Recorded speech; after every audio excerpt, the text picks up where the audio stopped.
Nii, täna on muuseumi öö ja lähme külla Harku ilmajaamale. Vaatame, mis meile siis näidatakse.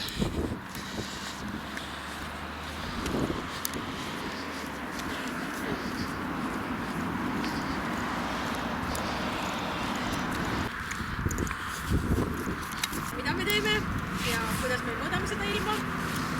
Aga nagu ühele sünnipäevalapsele kohane, siis meil enne tuleb teha väike kingituse jagamine, õnneloos. Aga selleks ma küsin siitpoolt ühe numbri.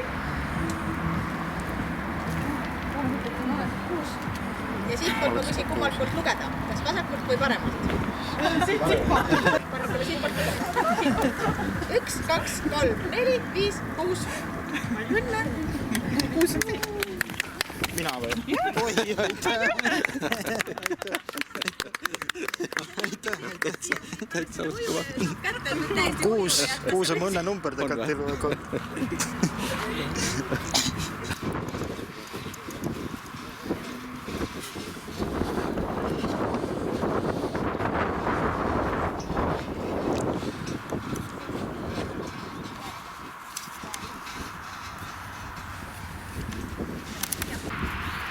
Ausalt draakonit ei tule välja ja kahele sealt keegi ei karga.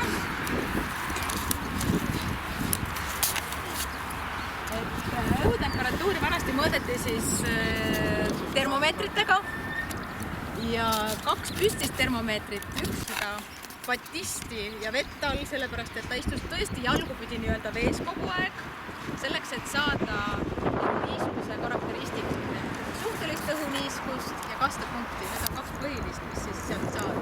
2 termomeetri järgi arvutati, et kui niiske see õhku on, reeglite järgi mitte midagi ei muutunud. Õhutemperatuuri sensor on endiselt 2 meetri peal, valges ümbrises. Ja näebtav, et vanasti oli vaja 4 termomeetrit, et saada 3 temperatuuri kätte, siis nüüd on ainult 1. Võib lasta katsuda, võib ringile saata, et siuke kerge mittemetall on sellest, reageerib siis õhutemperatuurile. Ja varasemalt oli Odis ka õhuniiskuse mõõtja enne 2003. aastat. Et mõõtis ta siis õhuniiskust suhtelist.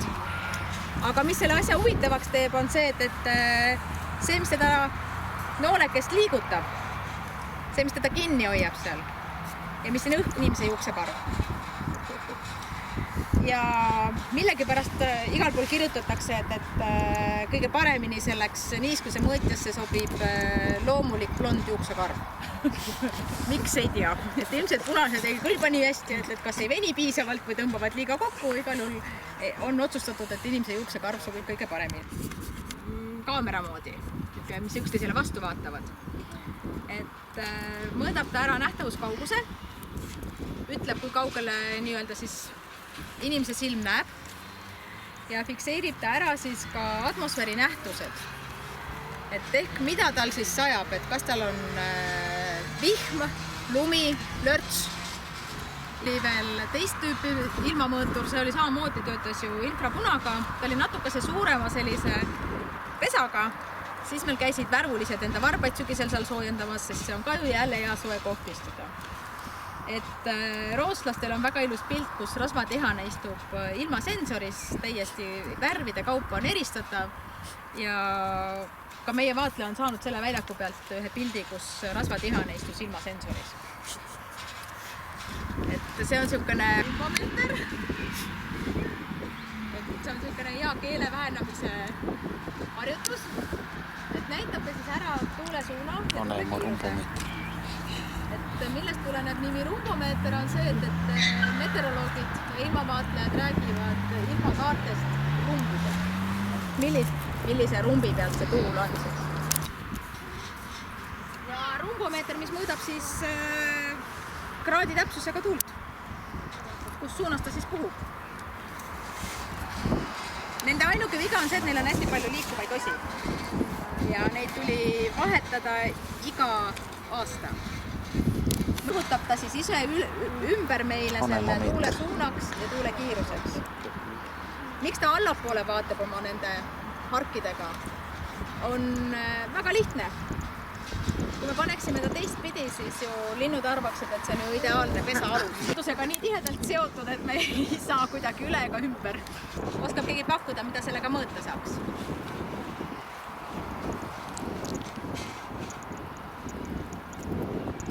See on soojal ajal, alates kevadest on see kõige olulisem, mis alati räägitakse. UV-indeks. Ruumpomeeter. Tegelikult on ta selline pisike riistapuu, mis mõõdab samamoodi päikese kiirgust nagu summaarne kiirguse. UV-indeks. Kahe seadme erinevus on Eesti rekord on tegelikult 104. Ja see oli aastal 1924, kui 10 päeva järjest oli lumekatte paksus 104 sentimeetrit. Ja üks aasta siis, ega me väga palju nendest, rekord on rekord. Ja siis üks korraga lapsed küsisid, kui on meeter lund, laps ohtus, millal see ära sulas? Ei olnud midagi, tuli jalad selga võtta, arhiivist välja otsida. Ja selgus arhiivist välja võttes, et see lumi sulas ära alles teiseks päevaks. Nii et meeter lund päris ei tahaks enam. Tavaliselt sügisel öeldakse talle, et millisel kõrgusel tal null on. Talle sätitakse ta nulli ära ja siis tema saab aru, kui palju tal see maapind nii-öelda alt vastu hakkab tulema. Ja siis ta arvutab jällegi ümber meile, ütleb mitu sentimeetrit tal lund on all. On lumekaal on seal all. Ja see on lumekaal. Nii nagu nimi ütleb, ta kaalub ära, kui raske see lumi on. Ja siis ta arvutab meile, kui palju sellest lumest võiks tekkida vett. Et see on hüdroprognooside koostamiseks ka üks komponent, mida kasutatakse. Et arvab +-1 kraad ja midagi sajab kogu praegu. Jäitepukk. Iga natukese aja tagant käima seda vaatamas, kas jäite tekib, kas ta on püsima jäänud. Kui ta jääb püsima tal siia traadi peale, siis ta peab selle tuppa viima, kaaluma, mõõtma. Ühesõnaga tegemist on päris palju. Tegemist on kaaluga. Tegelikult siin alil on elektrooniline kaal. Kaalu peal on anu. Ja kõik see vesi, mis sinna sisse sajab, ta kaalub ära ja arvutab meile millimeetritesse. Et sademeid me mõõdame siis taandatud veele, olenemata sellest, kas meil sajab rahet või lund või lörtsi, taandume, me sulatame kõik üles. Põhimõtteliselt mahub siia sademete tünni ära aastane sademete kogus, ehk circa 500-600 millimeetrit vihmavett mahub ära siia vabalt. Kuid meie käime seda tühjendamas 2 korda aastal. Vihmavesi, tal on soojendus sees, ei hakkaks külm. Külm hakkab muuta selle katki alumasin sees katki. Ja saarme kevadel käib teine riigi korjas dosooli peale. Et suviseks sademed sisse saaks, siis korjame ohtlikud jäätmed kokku ja lähevad hävitusse. See on tuulekaitse. See on selleks, et seda tuule mõju siis vähendada. Et sademed kõik ilmselt sinna tünni sisse kukuksid. Ja eriti oluline on see talviste sademete puhul, kui on lund sajab. Et lumi on tavaliselt lendlev ja kerge. Et on selline, on täiesti tsikplek kang. Siin võib vaadata sisse, võib teistele vaadata sademad.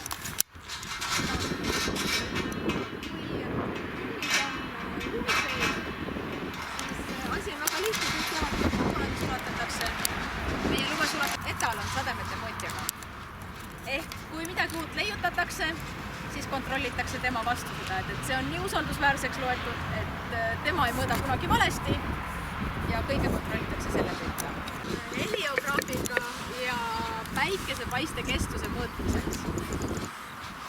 Klaasprisma, kuul soojeneb ja kõrvetab siis sinna selle päikese trajektoori sisse. Siitpoolt on näha, on juba must riim on sisse põlenud. Suvisel ajal, kui päike käib pikemalt ja käib kõrgemalt, vahetatakse seda linti siis 2 korda ööpäevas. Mis kell tööpäevas? Tegelikult on Harku ilmajaam selles suhtes unikaalne, et siin on veel inimene 24/7 tööl. Ja magada ei saa öösel lastud, kes teevad siis sellest asjast kokkuvõtteid, et kuidas see muuseas on. Aga kasutavad ka põllumajandust, küsivad, kui pikad päevad on, kui palju päikest paistab, sest taimedele on vaja teada, kui mitu tundi päevas soojust on. Et töökülmad maapinnal ja natukene õhus siis, 2 sentimeetri peal õhus.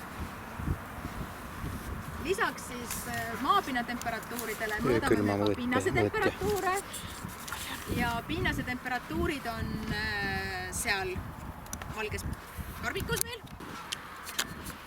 Et praegu on elulendi permanentselt all olemas. Pinnase temperatuuri mõte. Oli päris tegemine, et kogu see vaatus ära teha toredamalt väljakul. Annergutel on numbrid peal, et kes on vähe julgemad, võivad hakata pakkuma, et milline võiks talv olla, milline suvi, et kõikides on ühesugusega. Siin on 110,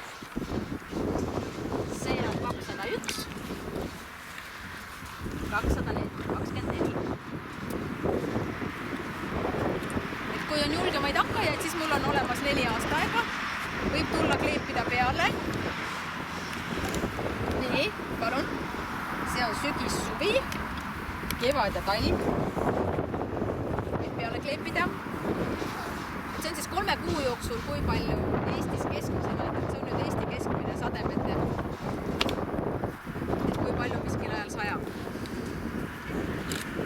Miks talvel kõige rohkem sajab? Tegelikult ei saja. Selle lumega on täpselt see, et me sulatame ju ära.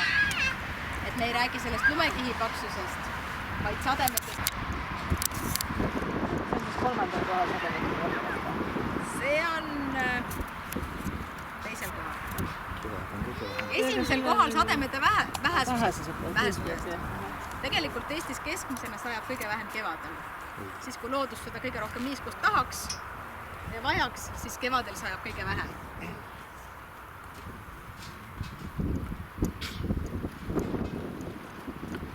Sügisel tõesti on vähem kui suvel. Ja suvel sajab kõige rohkem. See on üks põhjus on see, et tihtilugu tegelikult arvatakse, et sügisel sajab hästi palju. Aga seda on jällegi see tunnetuslik, et meil on palju sompus ilma ja sajab sellist uduvihma. Aga uduvihmast ei tule väga palju sademeid. Ja see suvised sademed on tõesti hoogvihmaga. See on üks põhjus ja teine on see, et üldse sellised ekstremaalsete sademete, tugevate sademete osakaal on hästi suureks läinud. Vanasti ei olnud nii palju sademeid, sellised koguse poolest. Ja tavaliselt need hoogsademed tulevad suvisel ajal, kui hästi kõrgele arenevad hoogpilved või hoogsajupilved ja siis sealt tuleb alla kõvasti. Et see on selle pärast. Ja tegelikult on siis ilmaradariga. Teine täpselt samasugune asub siin kameres. Ja näitab see ilmaradar siis pilvede liikumist, kus suunas ja kuhu nad liiguvad ja seda, mis seal pilve sees on. Veesisaldust kui. Mis seal pilve sees siis on? Veesisaldust. Kas seal on... Seal pilve sees võib olla vesi, seal võib olla rahe, Jumal. väike. Ja Tuule ei ole. tuule meil ei ole näinud. Et tegelikult mitte väga hästi sinna taha otsa enam ei näe, on see, et maakera kõmerus tuleb ette ja ta ei näe üle selle nurga. Meie kodulehel on kuvatud tegelikult 2 radarit eraldi ka. On ka nii-öelda komposiitpilt, kus on kokku pandud siis 2 radari pilt, mis on natukene parem kui ainult ühe pilt. Sest üks ei pruugi väga kaugele näha. Teine probleem taga on talvisel ajal, kui meile vahest helistatakse, et teie ilmaradar ei näita mitte ühte pilve, mitte liikumistki, siis on tavaliselt tegemist sellise madala lausliivisega. Ja ta lihtsalt vaatab sellest pilvekihist üle. Ta ei näe seda. Kui kõrgel? Kuskil 300 meetri pealt ta enam ei näe seda pilvekihti. kui on 300 ja alla selle suvi, talvised pilved kipuvad olema sellised, öeldakse tavaliselt, et taevas on vastu maa. Synoptikud ilma teevad, et lisaks nendele maapealsetele mõõtmistele on meil ju praegu kasutada hästi palju satelliidi. Üks osa sellest satelliidi andmetest on ka näha, et kõik ei ole küll avalikult kättesaadavad, aga kasutatakse ka satelliit. See on seesama satelliidipilt tegelikult, mis tuleb AK-s. Et need AK-pildid kõik tulevad meie kaudu siis. Et meil on spetsialistid, kes neid valmistavad ette neile ja siis õhtul saab vaadata sellest.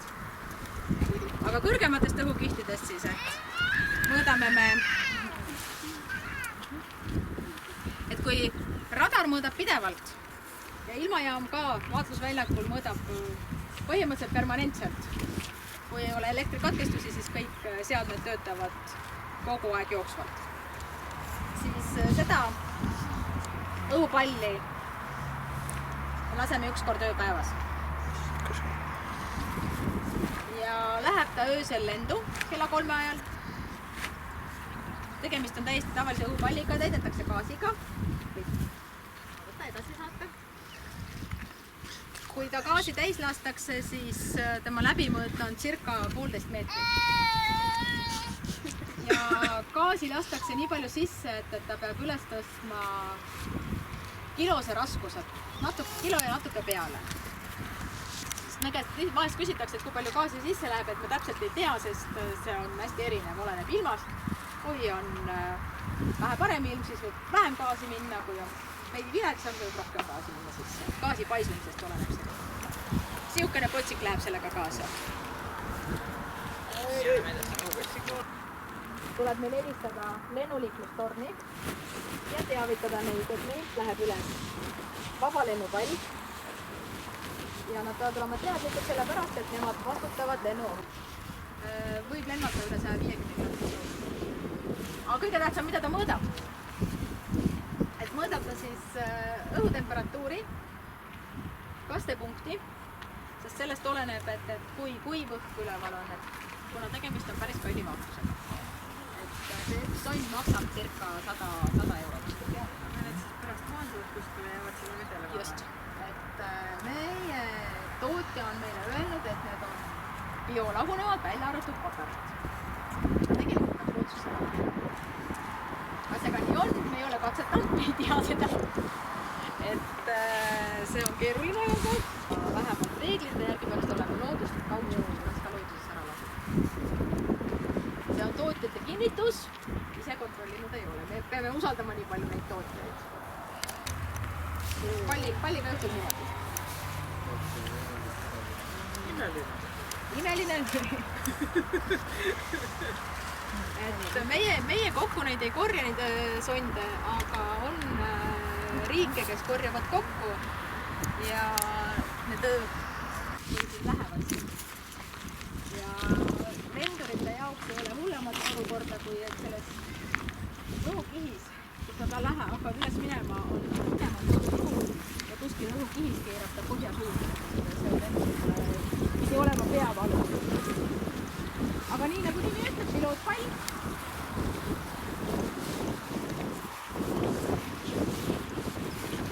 Oskab keegi pakkuda, mis punane on?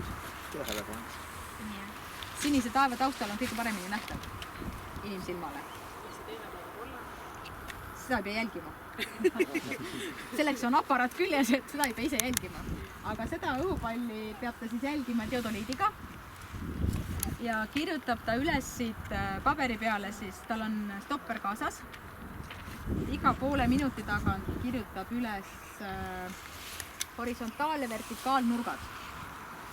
Ja siis on olemas, toas on tal olemas programm, kuhu need sisse kandes, siis juba arvutatakse välja tuule suund ja tuule kiirus. Suur hea siuke pannkooki meenutav ketas, kuhu tuli siis siit samamoodi paberi pealt kanda siis punktikesed, horisontaal- ja vertikaalnurkade järgi punktikesed, siis tuli need punktikesed üksteise peale ajada ja siis sai alles ühes kihis tuule suuna ja tuule kiiruse.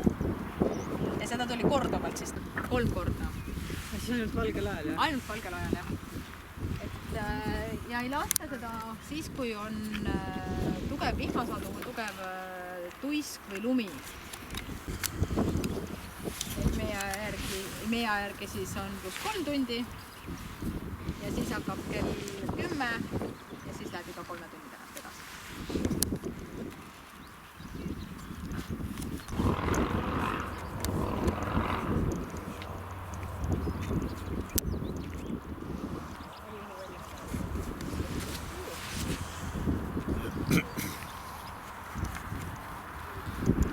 Ise teda vesinikuhoidlaks ja nimi pärineb tegelikult ajaloolistel põhjustel, toodeti siin nagu ise vesinikku.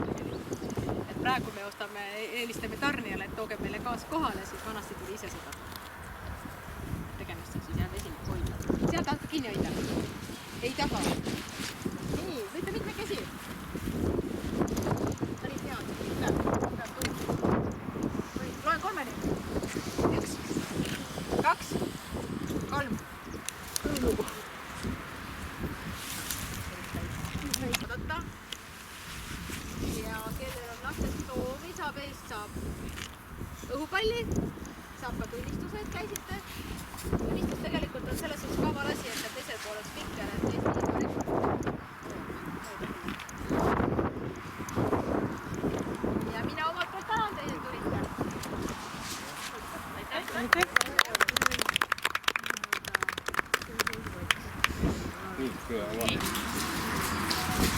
Kas selle võiksid tähtaegust näe? Palun.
Väga kihvt tegelikult. On. Ei oleks.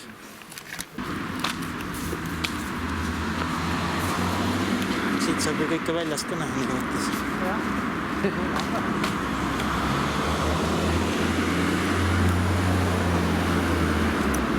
ongi veel kontoriosa ka.